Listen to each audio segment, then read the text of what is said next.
Today we're going to be working on the work together for 5-1, and in this problem we're going to be focusing on endorsing checks and writing checks, as well as bringing a balance forward in our checkbook on a check stub. The problem is broken down into 4 different sections. The first part of the problem is learning about endorsing checks and the different types of endorsements. In this part of the problem, we're going to write an endorsement for each of the different scenarios. We're going to write a blank endorsement, a special endorsement to transfer a check to Kelsey Sather, and then the third part will be a restrictive endorsement to deposit the check into the account of Balsam Lake Accounting.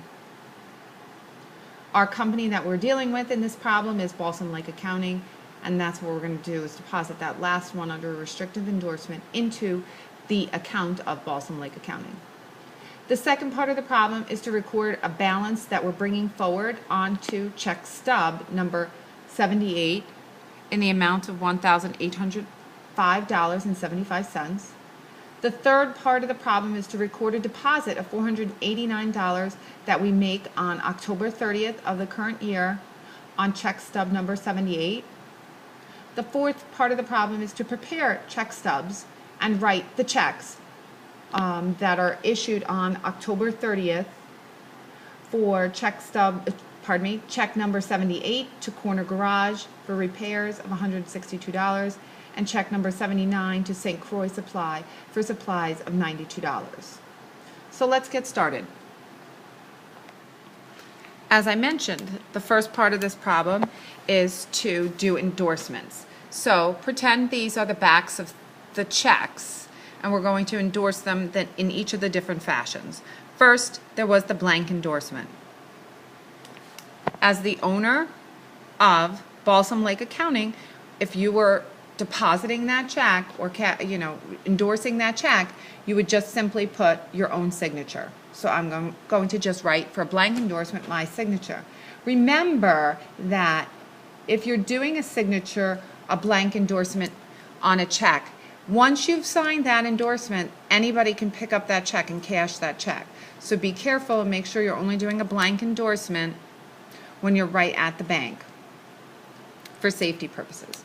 The second type of endorsement was a special endorsement where we were transferring the check to Kelsey Sather. So when we do a special endorsement, we're going to indicate that we're going to pay the check over to Kelsey Sather. So we're going to write on here. So our special endorsement, in this case, what we'll do is we'll write pay to the order of Kelsey Sather. Now, that check is only able to be cashed or further endorsed by Kelsey Sather. The last endorsement is the restrictive endorsement. And remember that the restrictive endorsement is really the safest form of endorsement because the only thing that can be done with the check is whatever is instructed in that restrictive endorsement. And so what we're going to do is we're going to write for deposit only. And we would put the account number, if the account number, let's pretend our account number is number 1, 2, 3, 4, 5, 6, and then our signature, and then that's it. Okay, so those are our 3 different forms of endorsement. A blank endorsement, which is the least restrictive, maybe dare say a little bit unsafe if you don't do it right at the bank. A special endorsement where we're sending or signing over that check to another party, and then the restrictive endorsement where we're restricting the check to be only deposited into that account. Now, let's work on bringing a balance forward on our check stub. The second part of this problem was to record the balance brought forward on check stub number 78 for $1,805.75. So, on this check, we've got check stub number 78, and we're going to put in the balance brought forward section $1,805.75. And that's all there is to it. Bringing the balance forward just includes writing the balance brought forward in that line. So, now moving on to section number 3 of this problem, it says record a deposit of $489 made on October 30th of the current year on check stub number 78. So now we're going to put a deposit in here. And our date for our deposit is 10/30/2015, and the amount is $489.00. And now if we had a balance of $1,805.75 and we deposited money, our balance is going to obviously go up. So we just simply add those two numbers together to get our new balance of $2,294.75. We don't have any other things going on here, so we bring our balance down to our subtotal down here, $2,294.75. And now we're ready to go. The next part of our problem is step number 4. We're going to prepare checks number 78 and checks number 79. The first check, number 78, is to Corner Garage for repairs. As I indicated in our notes, the first part of writing a check is always to prepare the check stub first. So we're going to start here with our check stub. On 78, the dollar amount of the check is going to be $162. So we write the $162 in here. The date is 10/30, it says in the problem, October 30th of the current year. We're making this check out to Corner Garage, and it says that it's for repairs. So we're going to write repairs. And now we're going to take this $162 and we're going to put it down here in the amount of this check, $162. Now, if we're writing a check, what do we think is going to happen to the balance in our account? Is it going to go up or it's going to go down? Of course, it's going to go down. So we're going to subtract this amount. And that's going to give us a new balance carry forward of $2,132.75. We then take this amount, and this is the amount that's going to get brought forward onto our next check stub, check stub number 79. And we bring that balance forward down to here. So $2,132.75 gets brought down to there. Now we can proceed with finishing the rest of check number 78. So we're writing the check on October 30th of the current year. We're writing the check to Corner Garage.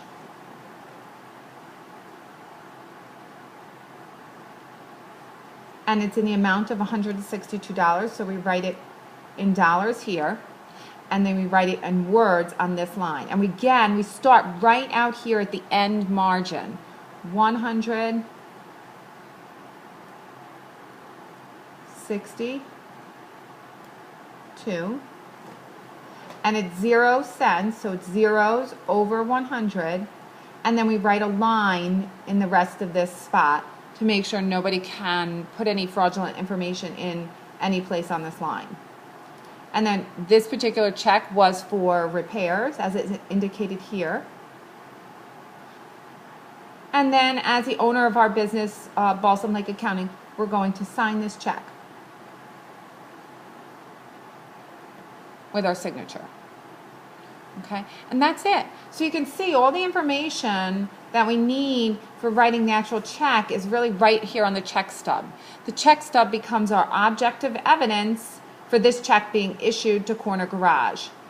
This is what we retain, this is what we send to Corner Garage to pay them.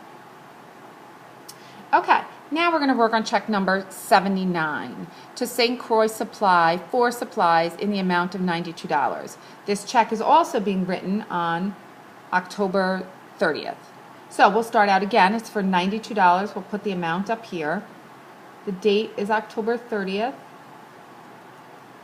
It's going to be to St. Croix Supply, and it's for supplies.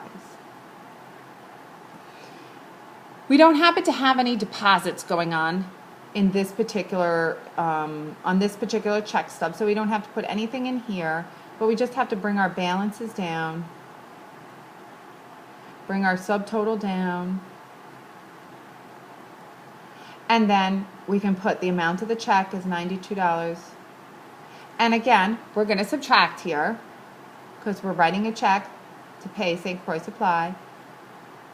So that brings our balance down to $2,040.75. And now we can prepare our check. Our check is being written on October 30th of 2015. Oops. It's being made payable to St. Croix Supply.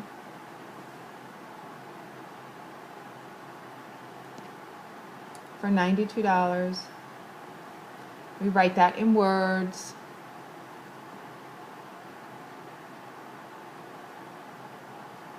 No cents. We write a line all the way across. And again, we start at the end and we write the line all the way across. We put this as for supplies in the memo section or the description section, and then we sign it with our signature. And that's it. That's all there is to preparing a check, the stubs, and the endorsements. Okay? So remember, when you come to class next week or next time, you're going to, if you have any questions, please ask them. You will also be responsible for doing application problem 5-1 in your Applia, and that will be due at the start of class, our next class. Thank you.